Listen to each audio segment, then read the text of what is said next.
Good evening, everybody.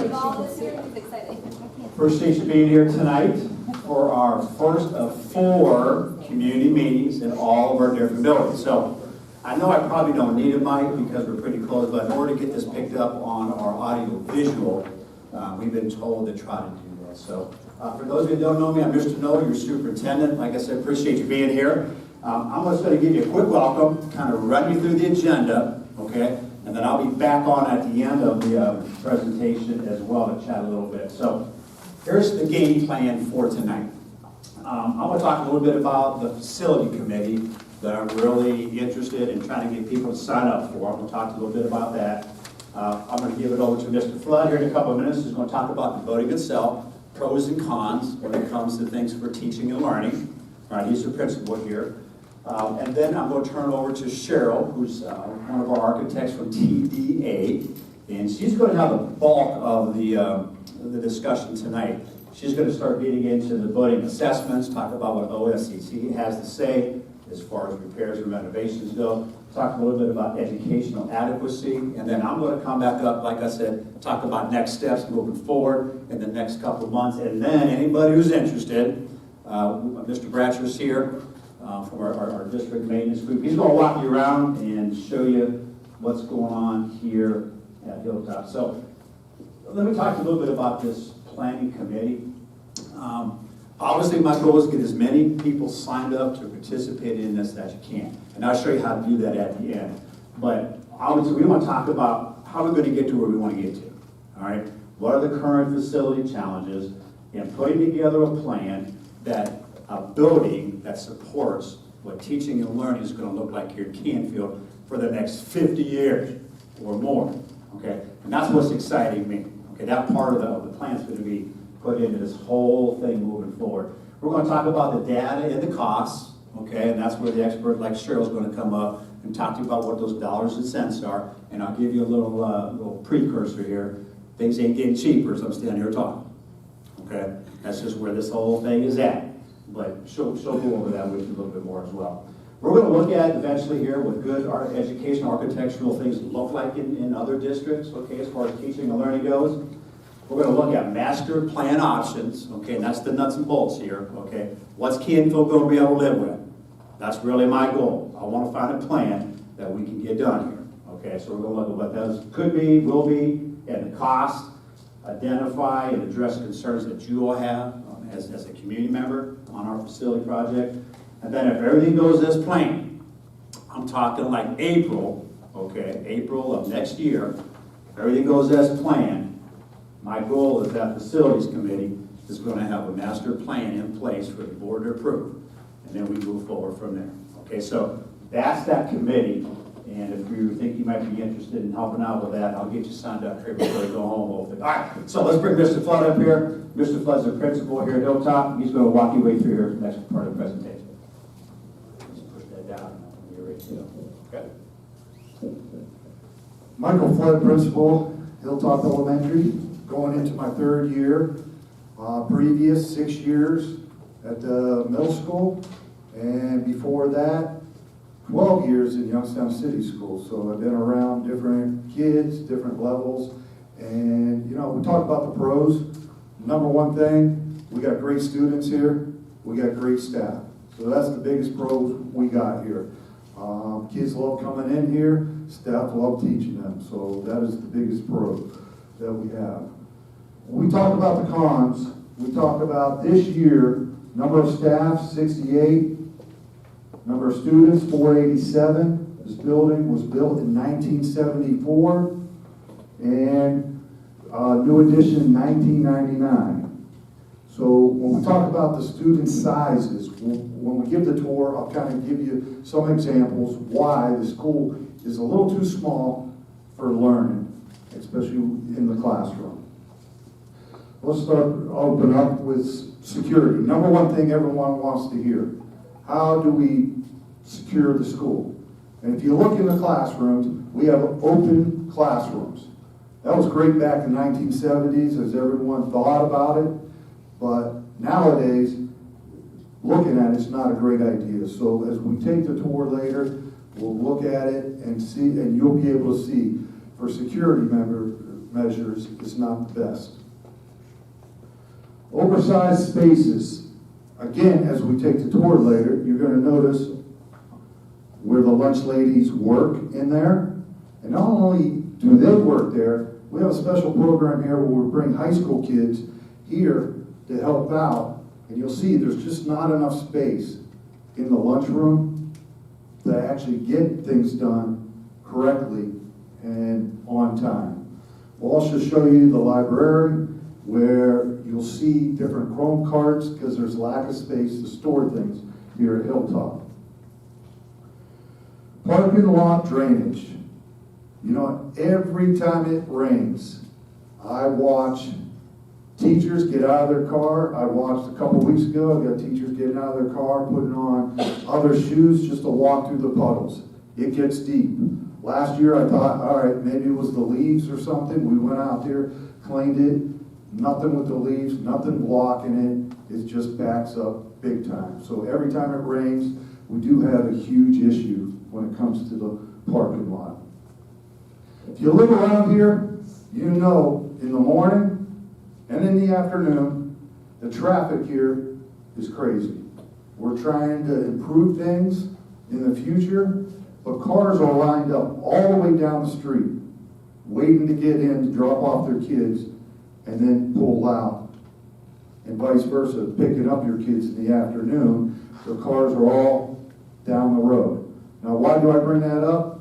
Say there was an emergency. It is going to be tough for, you know, an ambulance to come up the street right away, a fire department to come up the street right away, because the traffic is backed up all the way. Temperature control. You know, I walk around today, I got kids wearing winter coats. I have teachers have heaters on.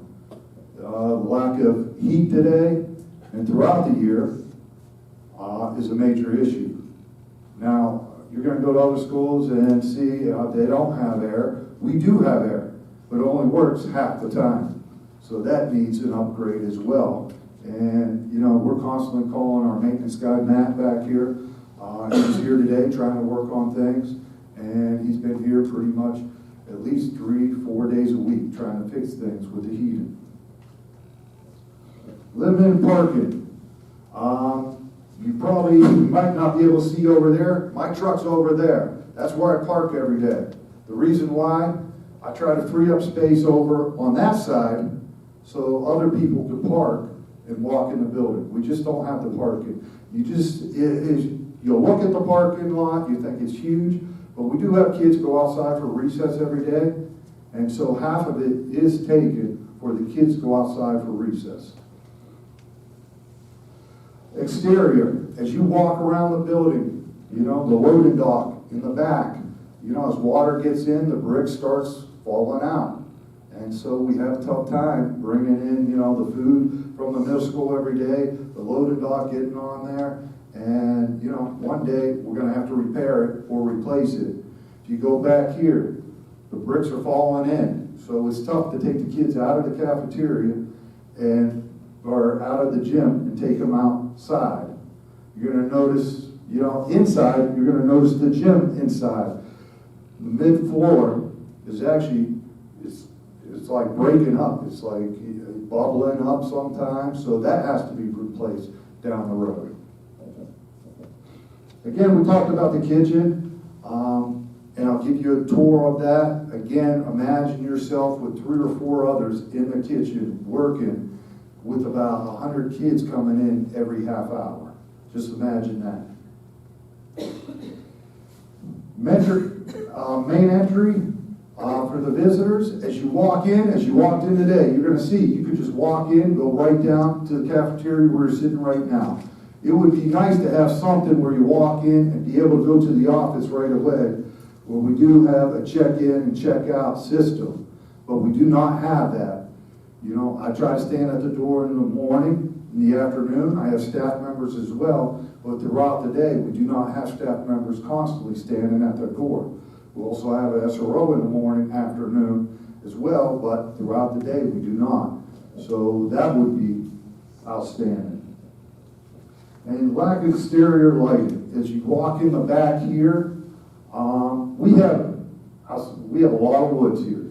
You know, 3 years ago, the staff here decided to make an outdoor classroom, which is great, everything like that, but we can only use it when it's light outside.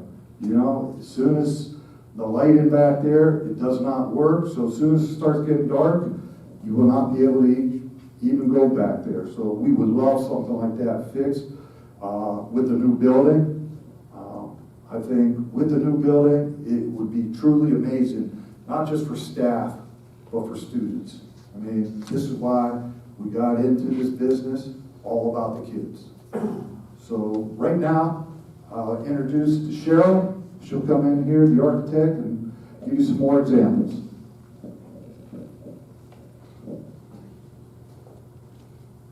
Thank you. I don't know if I need this. I'm pretty loud. Do I need it? You do, yeah. All right. I'm sorry. That's Just all so we right. can film. If you can advance the slides for me then. We can keep going. We're going to show most of these pictures again. All right, so I'm going to talk a lot tonight as fast as I can about a plethora of information that has been gathered by the district and the Ohio Facilities Construction Commission about the condition of the school. Before we dive into that, I just really want to preface it with the fact that, you know, what we're talking about tonight is not an issue of district neglect of the buildings. We're starting with Hilltop tonight, but my statement applies, it's applicable to all the schools within the building, okay? Think of it as your car. When you first buy it, it's new, you don't have a lot of challenges, or you're in your house, right? As time goes on, systems, components, they deteriorate. And what's happening in school districts in Ohio, in Canfield, is there's a tipping point when things start to get old and aged. The amount of work that is needed, money that needs to be put in to keep them sound and operational, outweighs the amount of money you have in your PI money to address all of those needs district-wide. And that's what we're facing right now. So the whole point of this process is to get your input to be transparent with the issues that we are having in our school buildings, which again are not unique to Canfield, and try to come up with a solution together as we move forward, whether that be a renovation, addition, replacement. We don't know yet, so you good. So I want to talk about the methodology on these assessments. So you were given a lot of information when you came in. Thank you. And this largest document is the actual Ohio Facilities Construction Commission Facilities Assessment. And I just want to give you some of the the methodology really behind it and how it's structured. So really what it does, it evaluates every building component within the school building and its site against the Ohio School Design Manual standards. It puts a scope and cost to that renovation scope or improvement cost to it. Oh, thank you. Again, it's a living document. It's updated regularly. I'm going to show you about that in a minute. But it really serves as a guide to our planning process, our master planning process, so we can make educated and wise decisions as we move forward with the improvements and maintenance of our school buildings. Again, we're sharing this with you tonight. We want to be 100% transparent with the information in here. It is a public document, always available for anyone to see. This is what's really important. The basis of analysis, I keep referencing the Ohio School Design Manual and the Ohio Facilities Construction Commission. This is about a 600-page manual that the commission established 20-some years ago that outlines the approved systems and building components to all schools they co-fund in Ohio. This was done so that equity and equality in terms of improvements for school buildings were equal amongst all school districts in Ohio. So we all get the same product when the commission is involved in a project with us. We also evaluate, or they also evaluate the facilities based on building code and American Disability Act regulations. And another item I believe that was passed out, or maybe not, Oh, it is here. This document that you received is called the Cost Guidelines, which was updated in 2022. So all of the costs in this report, really, they weren't pulled out of thin air. They're based on a cost guideline that the state issues every year on an annually basis in April that establishes what the renovation costs are for all those systems and components. Okay, I'm multitasking. This is, no, it's fine, it's fine. So within this report, all of the systems and components are divided into 23 categories. We call them the 23 checklists or A through W items. So HVA system that Michael just talked about, site issues, loose furnishings, which is the furniture in here, general finishes, the flooring, the ceilings. Every building component is categorized in these 23-point checklists, and the scope and the cost to upgrade and upgrade that to design manual, standard, and code are categorized by this. And then finally, did we pass this out? So this is a summary of all of those findings. If you go over here, on the left column, you see those 23 categories. And then over here, on the very far right in red, is the 2022 costs assigned to the improvements necessary for Hilltop Elementary School for all that. So scrolling down, here, you can see we're at $18.8 million of renovations and improvements for Hilltop Elementary to bring it up to current code, ADA standards, and Ohio School Design Manual standards. These other two columns represent earlier checkpoints with the commission going back 2021 and 2018. And real quick, just take a look. We all know what's happening in the economy right now. Market conditions is crazy out there, construction costs. We went from $13.8 million estimated renovation costs to last year to $18.8 million. It's not that conditions changed that much in a year, if at all.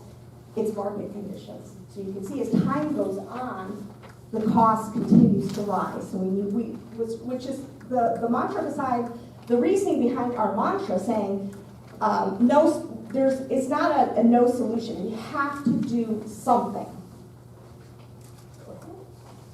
All right, so I'm going to very quickly, high level summarize some of the more expensive categories that are in this assessment. If you don't mind saving your questions to the end, just for time purposes, and we'll also stay here after and further explain, but we just have 30 minutes to go through this. So, of course, HVAC system. A lot of the costs behind the renovation in school buildings today, common through all school districts in Ohio, are the things that you don't see. It's the systems behind the walls. I mean, we're in a nice space, right? It looks great. Feels good right now, but what you don't see is the systems behind the wall. Our HVAC system, as well as our electrical system, do not meet Ohio School Design Manual standards and have outlived their useful lives. So what you see here, sorry, I don't have my glasses on, so I had to go close. Additionally, our system here, our rooftop units, it's not an OSDM, that's Ohio School Design Manual standard system. So even if it was in perfect shape or whatnot right now, it's not a compliant system. It doesn't meet the energy requirements to their standard, possibly the air change requirements, a multitude of things why it is not a compliant system, as well as the electrical system. When you replace an HVAC system and an electrical system, that's work above the ceilings, behind the walls. So now we have to replace the ceiling tiles, we have to replace the lights. It's a big domino effect.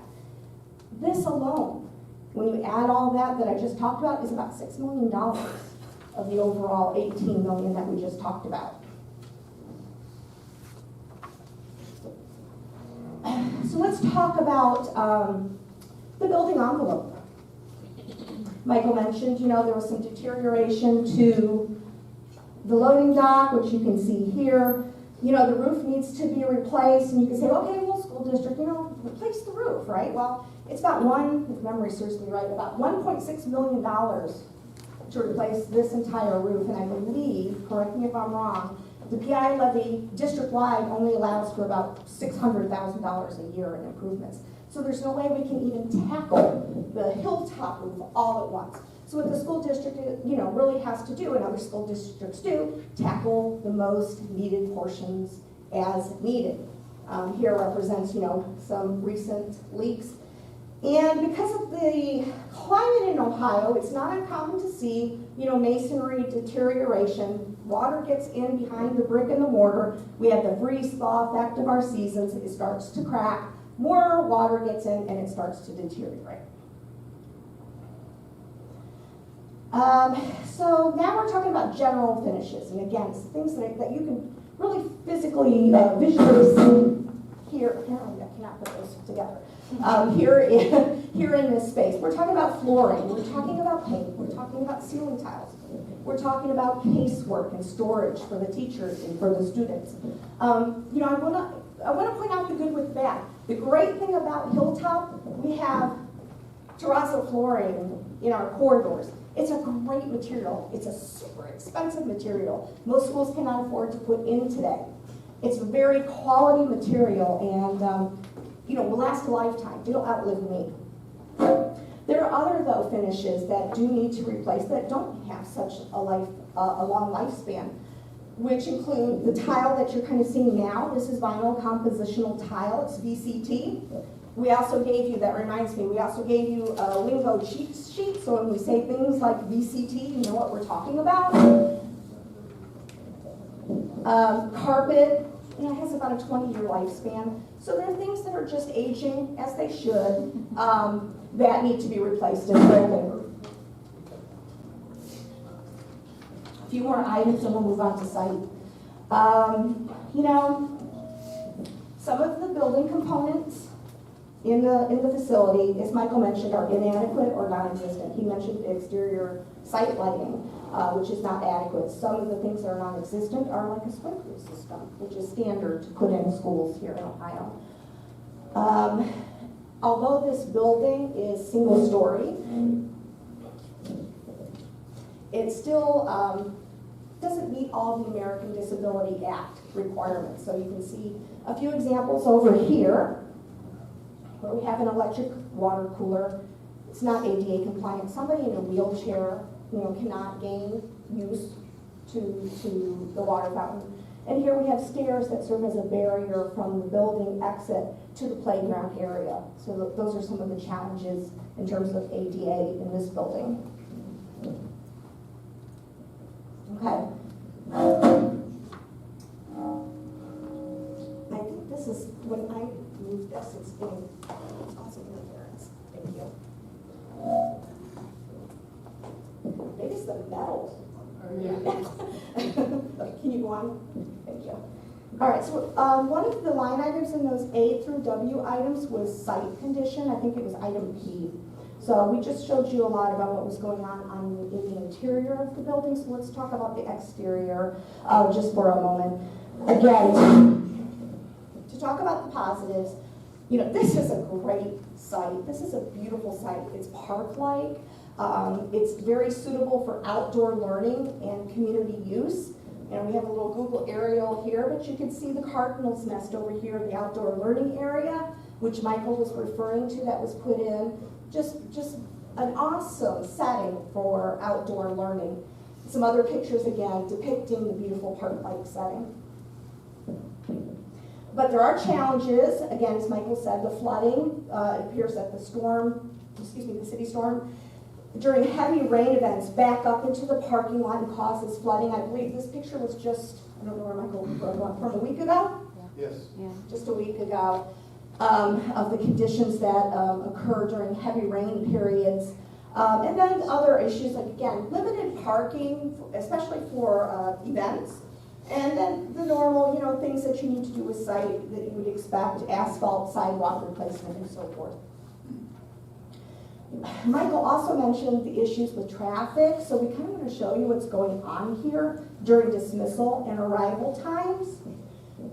So in the blue represents the elementary school, and we have a bus drop over here directly on the south side, and then over here we also have car drop-off, parking, and parking and drop-off, which is great. Having a separate bus drop-off and car drop-off is the standard that you should have to you don't want the commingling of those two vehicles.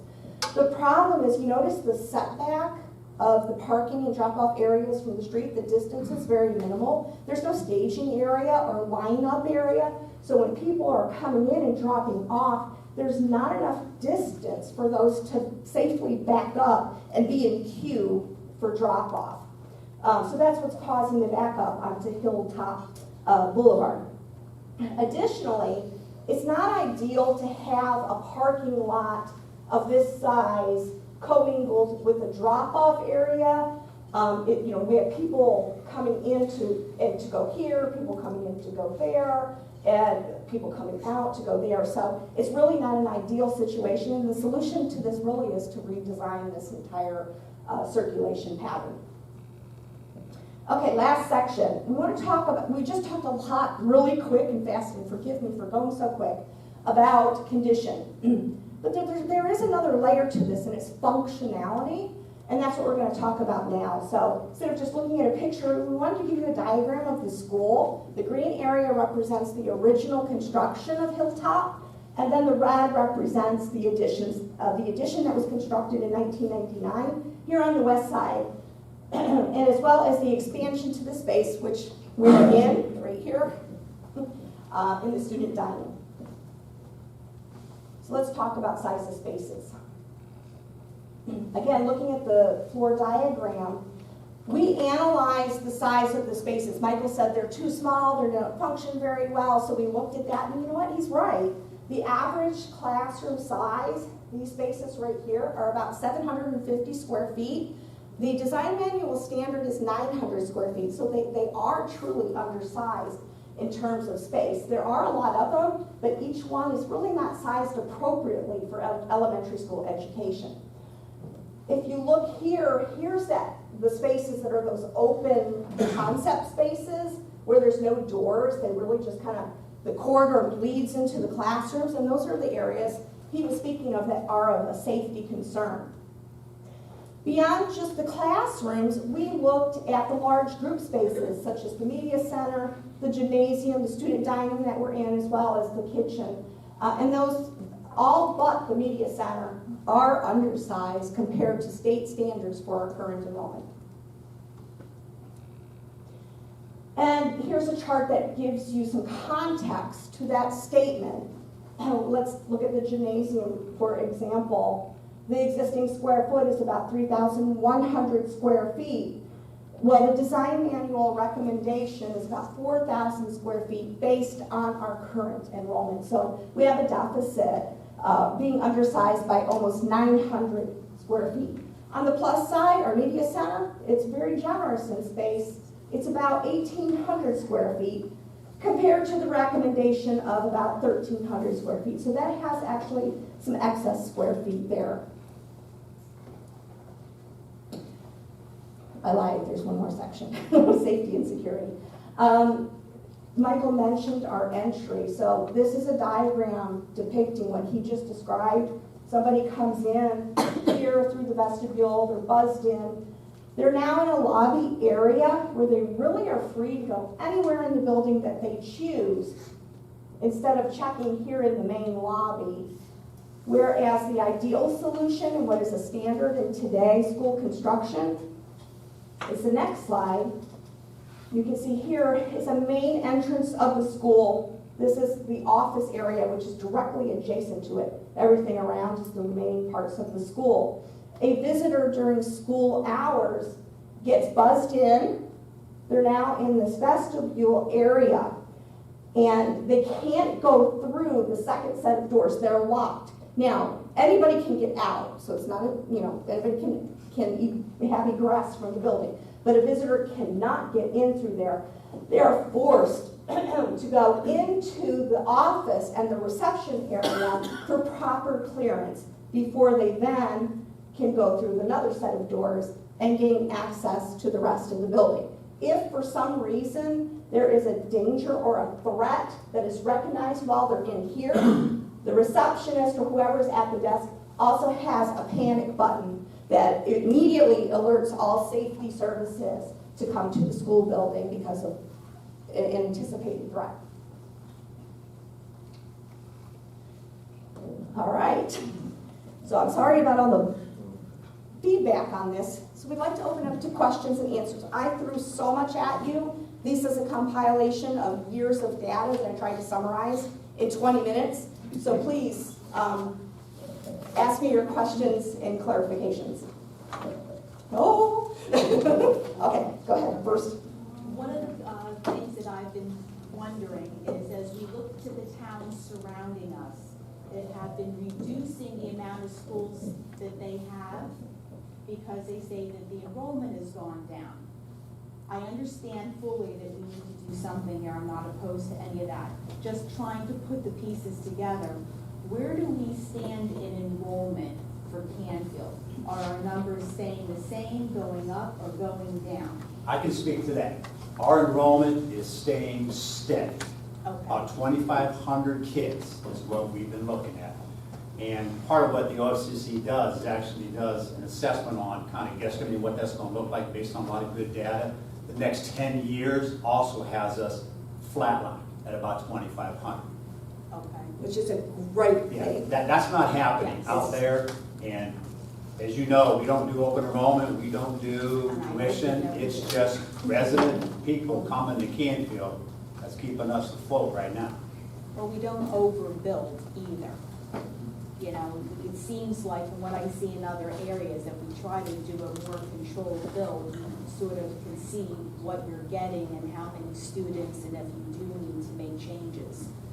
But the other question would be how other districts have gone and eliminated a school and then they look to sell off that structure.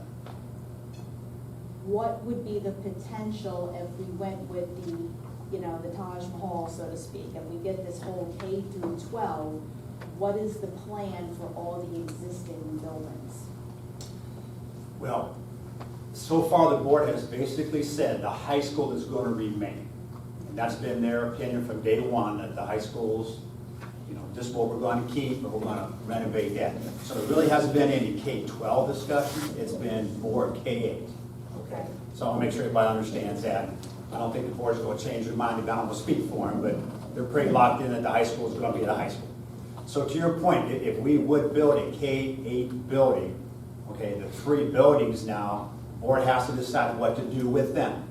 Okay, part of the money that the OFCC gives us is for abate and demo, which means we could drop them to the ground. Okay, got to abate, got to get the asbestos out first. Okay, but we could drop them to the ground. All right, put nice grass seed on it, and the district still owns those properties, buildings or not. The other part is we could decide to do something with the facility itself. And there's a long list of thou shalls on how you dispose of property when it comes to schools. And I'd be more than happy to go over that a little bit more detail later, but it's a little complicated. But there is a process in place that the board chose to, like let's say, Hilltop, okay, we have a K-8, and we're going to sell or do something with Hilltop. That's an option for the district. And we got to follow specific guidelines on how to do that. Okay. In addition, how many of the schools, I'm sure the middle school does, but do any of the other schools have issues with asbestos? All of our buildings are going to have asbestos in them in some way, shape, or form. Just because of their construction era. Right. Yeah. Some more than others. And Matt, I don't know if you want to talk any more specific to that, but I mean, even tile on the floor, to be honest with you, there's a lot of asbestos in tiles. All 4 of our buildings, in one way or another, contain asbestos. None of it is viable. At this point in time, it's all contained and in a safe manner right now. But it would still have to be abated if we would remove those buildings. The whole idea of dropping them and seeding the property, yes, that's where you Right. get into, I've had to deal with that with other facilities. So Right. I'm aware of. Yeah. Okay. Yeah, so the cost for abatement, for demolition, it does include abatement. And please don't say, assume because we said there's asbestos in the school that there's a danger to the students. He used the term friable. Well, encapsulate. Right, as long as Can't get there's, near it. it's not damaged and becomes airborne, it's safe. Now, I'm asking the question based on the expense to, Yeah. if it comes time to drop the buildings, then what we get into and how that all plays. Right, and even a renovation, this microphone doesn't like. It doesn't like it. It does not, thank you. We had me nervous the whole time. No, it's okay. Even if we embark in a renovation, it doesn't like you either. Don't like me. We then will now trigger asbestos containment costs because we're protruding into that material. There's somebody back, go ahead. Has there been a true survey of the property here at Hilltop to look at the possibility of using any of the land here to build on this property here, whether it be building a single building or building 2 elementaries here or anything like that? Has there been any evaluation of the property here? We've evaluated all of the sites to see the potential of expansion, new construction, and when we enter into the actual facilities master planning stage in January, we're going to share those studies with the group. But yes, they have been evaluated. Okay. So, first of all, congratulations to everybody for a stellar report card. I think we can all agree, Canfield, the entire system has done a wonderful job. My question is, the square footage per room reflects a state standard, correct? Yes. Are we, Mr. Flood, are we under that standard per teacher to student ratio? And is there a correlation there to be drawn that maybe we don't need those extra square feet to cut one teacher to fit 5 more students? Because the idea of having 4 teachers per first, second, third grade maybe is more beneficial, perhaps smaller room size, smaller class size to 1 teacher. Well, last year, we were probably about 440 students to about 468, 470 students. And in a classroom in an elementary setting is, so if you visualize what you think of a classroom, straight rows, everything like that, that's not elementary. All right, you got elementary, you got small tables, you get desks here, you got kids moving from here to the carpet, so. Got it, what's the ratio? 1 to 10, 1 to 15? 1 to 25. 1 to 25 is the student ratio here, or that's the state? In Ohio. That's the state standard. What's our ratio? We have 125 first grade, I'll show you, we have about 126 in that room, where therefore we had to get some tutors this year, because we did have higher numbers of students in first and second this year. Okay. Can you go to the floor plan? We'll be back a few. So when we evaluated those spaces, that 700 square foot versus 900 square foot standard, that's the state's model equation based on 1 to 25 students per class. So when we look at the building in its entirety, the square footage for the enrollment right now is just about right overall. It's how it's sliced and diced in the building because of the way these pods are set up. We have excess square footage in the circulation areas that are really taking away from the instructional space in the classrooms. Does that make sense? It does, and that's why I was asking, because perhaps that 1 to 26 ratio also resulted in a 1 to 22 ratio in a different classroom. So I understand how some classrooms might have more stuff, learning, key books, whatever, that would require more space as opposed to, okay, we don't need as many cubbies for a kindergartner to keep all their belongings in. 4th grade, okay, they get a little bit smaller area because they keep everything in room. And I think as we take the tour, you'll be able to see the classrooms. If you want to stick around, that'd be great. Yep. These classrooms here, here's an example of what was designed for pre-K and K, which have those really intense needs of having stations, movable areas. Notice the difference in size of these relative to these classrooms. So these are more appropriately sized for the lower elementary school grade levels, but when you get into the rest of the building, it's not there. What was the enrollment in '99 when they did the addition? Was it greatly? I do not know that off the top of my head. What's All the all I know is What the enrollment. enrollment was in All I know 99 is we've when they did the been addition? 2,500 status recently. But I would, We I were would, if about I was a betting man, I'd 3100. say we were higher than 2,500 in Yeah, we 99. saw the chart, it was, Stacy has the answer. we were around 3,000 to 3,100 K through 12. So enrollment's gone down, but We don't have enough we don't space. have enough space. Well, a lot of that happened at the high school. I think if you did a similar assessment at the high school, you would actually see that we have more room than we need at the high school. And these buildings were built before these standards were established too, you have to remember. So the commission wasn't even in existence when this original building was constructed. The bigger school districts that compare income levels to Canfield across the state, I know there's toxic, we don't take the state's money, you can not follow the standards from the commission.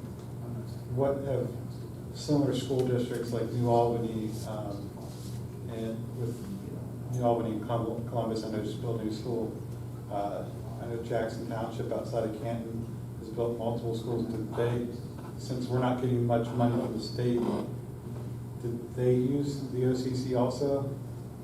Are you talking about Jackson Milton? No, he's talking about Jackson and Stark Madison, County. Jackson. Yeah, I'm familiar with that neck. I mean, right now, we are 84-16. 84-16. So the question becomes, is it worth getting to 16% from the state? And some districts like Jackson have said, no thanks. Well, that's what I'm They saying. have. We sit in the top 10%, top 10 highest income earners in this average income. We're up there. If you look at the state report that was released a few years ago. What if those schools that sit at the top here of the state of Ohio, who built schools in the last few years, done? Have they followed the OCC because they're not getting much money? Is there cost savings benefit for some of their strict standards that we could save? Like if they're, like you're talking HVAC units. That's probably the big one. What you say is the lead Yeah. requirements probably? We did look at that. You know, first of all, most school districts, whether they're participating in an OMCC program or not, do tend to follow their standards because it's a good standard, you know. Well, yeah, that's, I'm not gonna throw that out Mhm. out But the you door, do- but there are certain areas and a lot of the government standards that Oh, you could right. cut, like HVAC units. You might not need, they might say you need a 98% efficient, but most of the time, doing an 89% efficient unit, the savings there isn't enough, but the cost of the unit Right. is significantly It's more so more. with them, you know, they look at the return on investment, and for them to put a little more investment into a system, such as an HVAC system, that will last more than 20 years, would last 35, 40 years, to them, you know, makes more sense than putting little money into a system that may only last 15, 20 years. But the biggest cost savings, the biggest difference, as Joe mentioned, is the state does require you, if you enter their program, to meet LEED, which is a green program, really across the world, their standards. So you do have to meet minimum energy requirements, water consumption. But again, this is becoming also kind of like a standard for most school districts in Ohio. So it is a decision that the community and the school district needs to make. Is it worth it? I understand that if we were to do an all-inclusive K through 8, again, with that, is there any piece of property that we already own that would contain that? Because there's no way you can just take one of these schools and take it down, and where are you putting these students? Or do we absolutely have to acquire a whole nother piece of property somewhere in order to do a K through 8? I'll speak to that a little bit. We have a property out on Shields Road. Okay. The baseball field area? Yes, which, don't quote me, but I think it's 24.56 acres. So when we have sat down and chatted, you know, she talked about the options of being able to place facilities on that. That's a conversation we've had. Yeah. And that's what we're gonna be rolling out when we get to January as well, is what would that look like on that property? Landlocked, one way in and one way out. Well, we actually are doing a traffic study, probably as we speak. I just asked her if it was done the other day, so we're gonna find out exactly what options we have on that property, because that concerns me as well. too. Yes. What's that gonna look like? But that's an option, and it's school owned. Mr. Raymond? Well, and again, I go back to, I thought we were starting a new committee to reevaluate. We're not still set on a K-8 complex, right? That is correct.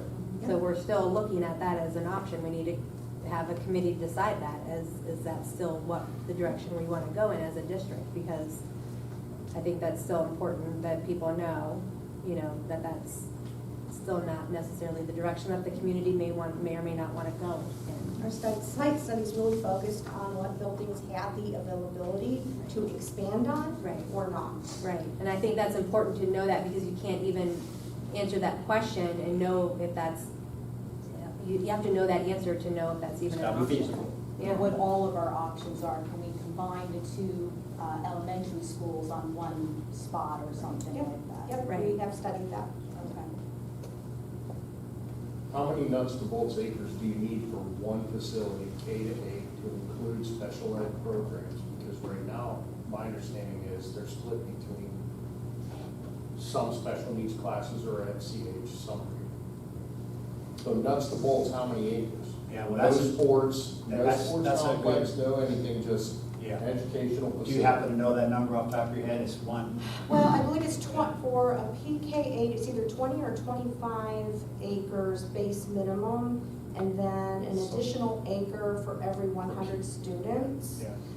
But that's a state standard without looking at specifics of special ed programs, which you threw out, which is a great example, because your special needs program may be more robust compared to your neighbors. So that needs to be, you know, that's kind of like a starting point, a guideline, and it is a guideline, it's not a requirement.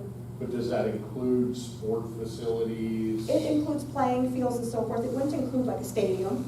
You know, when you say sports facilities, that encompasses a lot of different things. But it might be easier Typical to sell when you're elementary trying to school. say, hey, we're gonna build a K to 8 building and separately break ground on a sports facility so that we can continue with the education uninterrupted and move forward in a separate facility. A lot of school districts are having a mega Campus. sports campus separate from the school. Just, and that's why I wanted to know, bolts and nuts, like how many? Physically, they have to be connected. You can't get the kids from one to the other. You have to be able to walk. Why? Because they're on these facilities all day long. I understand a recess, but a football field, a practice So facility, we're not, a K doesn't have a football. CLC has, they play football, they go I to middle understand school what I'm and saying. practice, but that's why I'm asking. That's what's being discussed as a football. So nothing here or anything that you're discussing has any kind of sports fields, it's only, the recess would be the only recreational area. There's some kind of state standard for how much space, like athletic space outside. Which is For example, like a playground. playground. Or a practice field. Right, that's what, soccer in field. that acreage I gave you, that's what it includes, with typical amenities for an elementary school. As we move into master planning, when items like that come up, we'll investigate that. But again, we're not there at all right now. We're really just trying to give you the information of each school. And come January, I really encourage you to join the facilities committee so that those are the questions that we want to ask and vet out to come to the ideal plan that's suitable for the district. Whoever wants to go first, go first. You mentioned that there are funds available to remediate and level the schools.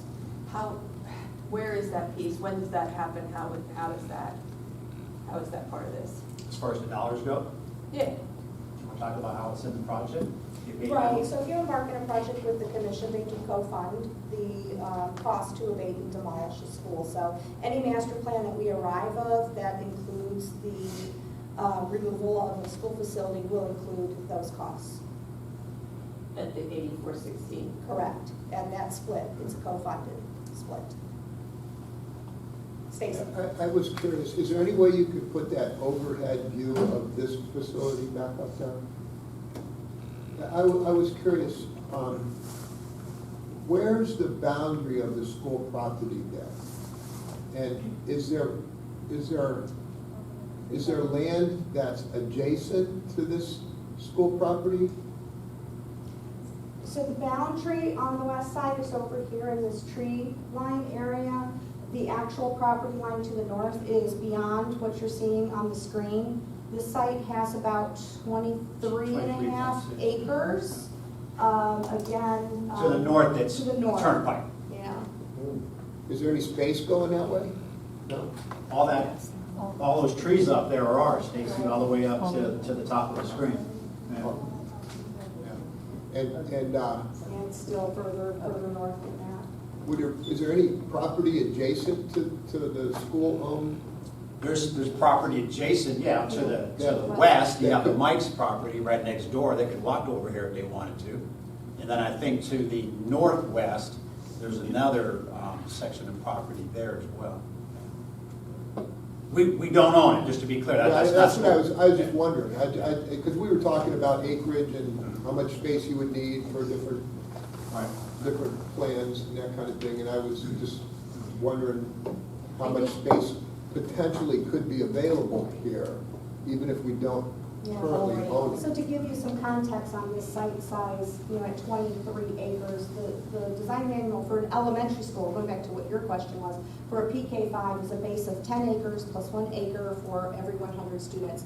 We have almost 500 students, so our base 10 acres plus 5 acres more, 1 for every 100 students, would be 15 acres to include playground areas, parking areas, bus drop areas. We're not talking stadium, but just your general typical amenities for a K-5. So this site is pretty generous. It's a beautiful, large site for a K-5 school.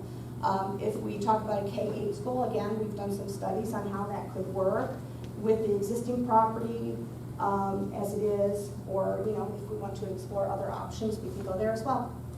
Did you say earlier that if there was a redesign on the parking, driveway, drop-off situation, that it would eliminate the traffic jams here? Well, I'm saying a potential solution would be to, thank you, for, ideally to help alleviate the congestion that's happening here would be to have this drop-off area further more to the north. So you have more areas for the cars to line up and stage, so they're not backing up onto here. That could be as simple as saying, let's extend this parking area into this, and now the drop-offs over here. Could be a redesign, relocating the entire, this over here and this up here. We haven't studied that, but that is a potential solution just by looking at the overall site. Thank you. So could that be an elementary school for the entire district then? You said you have to have 10 acres plus. Right, so when we get into the master planning phase, if that's an item that we want to look at, we have studied some potential, what the site could look like for that, but I'd like to wait until we get into that stage. But the numbers you threw out were based on the enrollment here. Correct. You said 500. Yes. I mean, there's more, Right. you have to add CA. Correct. Right. But So- if you had a So that's what he's 1,000 asking kids. about. Yep. That what she When we said. get into master plans and we want to say, look, this is a committee, we want to look at this option, this option, this option, and we'll look at those options, we'll give you that data. So question on the maintenance. A lot of the items in this first chart, it seems like this is like a maintenance budget. What's going to happen where's the school funding situation in the future? What's You happening? with the state credit? Yeah, Yeah. how are you going to pay for the bills? I mean, it seems like a lot of stuff that should have been done over the years that didn't get done because we didn't have the funds, right? I mean, you're just gonna afford to do it. But what's gonna be the situation with the new school building going forward? You're required to have a maintenance budget built into the bond issue that sets aside money for facility maintenance to an account that can only be used for maintenance as needed. So it's a really actually good requirement for that, just for that reason. Who wants to go on a building tour? Go ahead, last question. Just a real quick question, kind of like a true false question, I know it's been floated around the internet. Does the state, how the state funds their new schools, like the OCC's credit, was that ever ruled unconstitutional by the state Supreme Court? Because I saw that rolling around online, and some people were talking about that. How the state funds schools in general? How these funds the schools and rebuilds the schools. Yeah, it's been ruled unconstitutional like 4 times. And for operational, right? Yeah. Not in this not world. for building improvements. Yeah. Totally 2 different things. I was just, because how it gets rolled out online is something completely different than what you're talking about, it's just operations. 2 different silos. Yeah. 2 different silos. Easy to confuse, just like a bond issue and the PI levy. People get confused. It's easy to confuse us. I choose to believe that it's not intentionally ill Yeah, founded. there you go. Can you see that good enough with the light still on? All right, so that first box is us right now, us in the next couple of months, all 4 buildings. And then that educational visiting session, really excited about that in January. That's where Campbell's going to talk about what's education going to look like here in Canfield, next 50 years. And then we're going to talk about how to build facilities around that. Okay, that's the plan. That master plan option column there, January to April, like I said. Okay, folks of you that want to sign up and get on this committee, we're going to be meeting, having some good conversations. And good Lord willing, in April 23, we're going to have a proposal for the board to start moving forward. So there's the next meetings. I crossed out tonight's. Thank you again for coming, especially our Hilltop staff that are here. I appreciate you for coming. All right, next Wednesday, we're going to be over at CH. So you're more than welcome to join us there again. It's going to be the same template as you saw tonight. We're just going to take out the elementary stuff and plug in the other one. So don't know what's coming. All right, so we've been plugging this. So hey, just to know, you know what, I'm in. I want to be on that committee. All right, go to our district website, okay, and there's a little facilities resource tab. You click on that, that right-hand side pops up, and there's a place that you can go online. It's like just a little Google Doc. You can go on there, give me your name, address, serial number, all that good stuff, and we'll lock you in. And then once we get to January and moving forward, as we get done with all these conversations, we're going to bring those people together. Okay, that's the plan moving forward. And Mr. Knoll, if I could just add, all of the documentation from tonight and all of the subsequent meetings will be listed on that page as well. So if you can attend a meeting or if you need to go back and look at a document. And all my presentations, like when I talk here, I'll talk tomorrow at the board meeting again, all that stuff's going to be on there as well. So if you can't make a meeting, you can join us. All right, you ready? Mr. Bratcher, if you don't mind, how about meeting folks over there in the copy? You're more than welcome to stay.